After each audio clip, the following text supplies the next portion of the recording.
Welcome back to another podcast episode. Today I'm doing this solo, so let's see how it goes.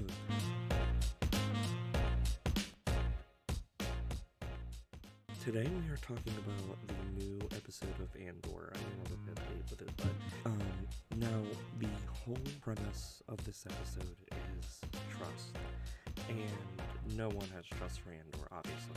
Not even Luthen has trust for Andor, and he's the one who picked them out, so that's pretty scary in my eye. I mean, how could you, when you just went to a planet and picked some random guy up, how could you have trust for someone like that? And you don't even know him or anything, you just know what they've done.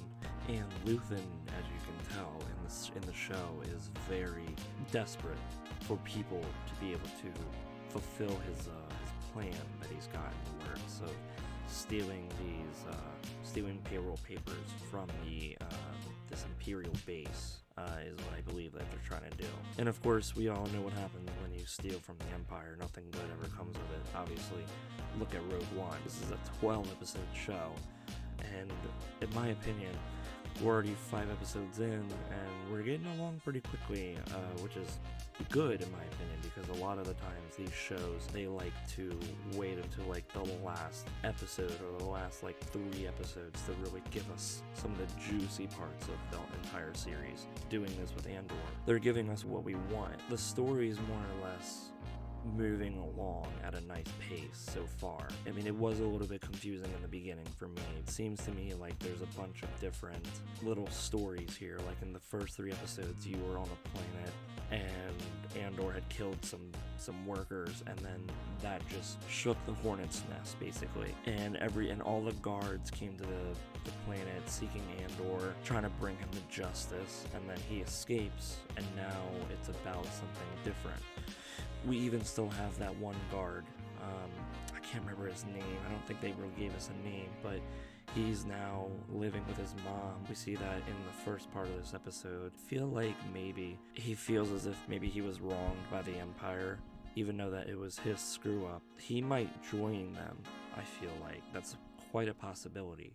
Or he might just actually go running after Andor, because as you can see, he's holding a hologram of him. And obviously he still feels like maybe Andor was the one who really, he feels as if Andor was the one who cost him his job, his livelihood, basically. He could be out for revenge, or he might just feel really wronged by the Empire and then just want to join their group and just take revenge out on the Empire, but who knows?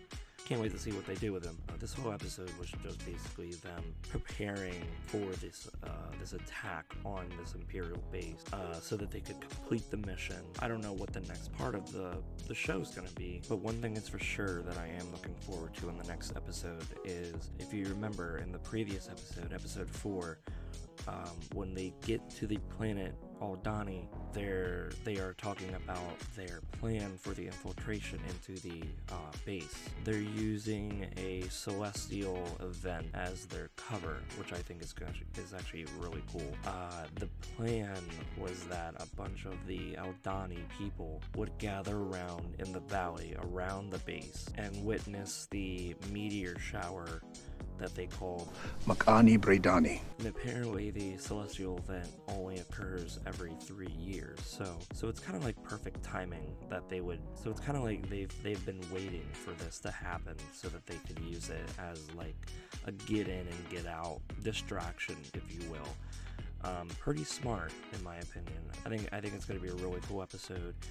I am expecting a lot of action. I'm also very interested in seeing where we go with, I believe his name is pronounced Arvel, where we go with his side of the story and his life, because it seems to me like maybe Andor maybe knows a little bit about him, given that he decided to share some facts about his life and his brother. Later on in the episode, of course, but he had a brother. He was killed by the Empire. That's more or less why he's in this group trying to get revenge. Basically, it's how he explains it. Earlier on, like in the middle of the episode, we kind of see Andor wake up. His weapons are missing, and Arvel is kind of just inspecting them and cleaning them, and they get to talking, and he, of course, shows him his tattoos, and it seems like Andor It was about them, and then they get to talking more about like maybe their past life, and they seem to kind of relate to a few things here and there. But the whole premise of the whole episode was basically about like trust and how no one even really trusts anybody, or more or less they don't trust Andor, and neither does Luthen. Luthen doesn't trust him either because he was just kind of picked him up in a hurry. And hopefully we get to see more about Averill and his life.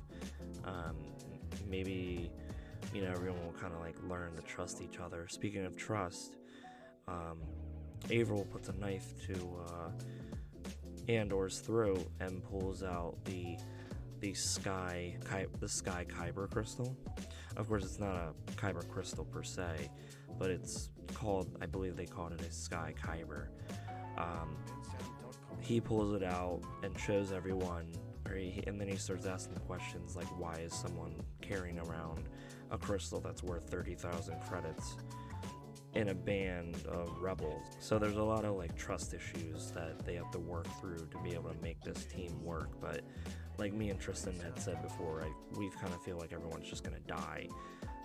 No one's really gonna stick around too long, so it's kind of like a Suicide Squad, basically. That's kind of how we described it anyways, but it's definitely interesting to see trust issues here and there, and seeing everyone's purpose for being in this little squad, basically. I mean, we didn't really get everyone's side backstory yet, but hopefully we will later.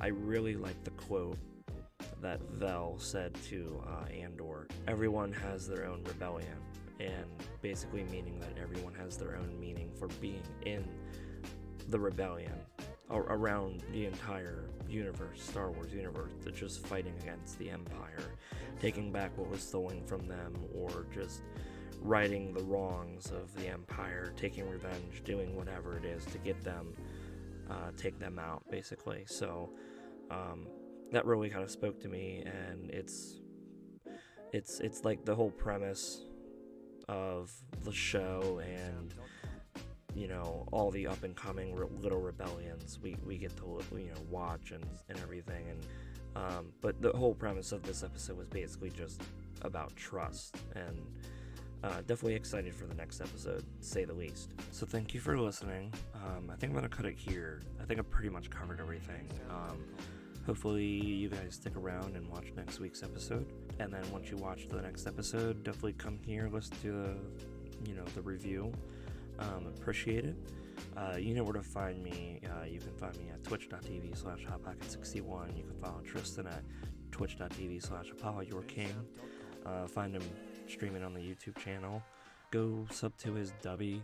Go check out his dubby promo code in the other videos. If you subscribe, if you get a membership to the dubby, the money goes towards the channel, and we would really appreciate it. Thank you, and have a good night. bensound.com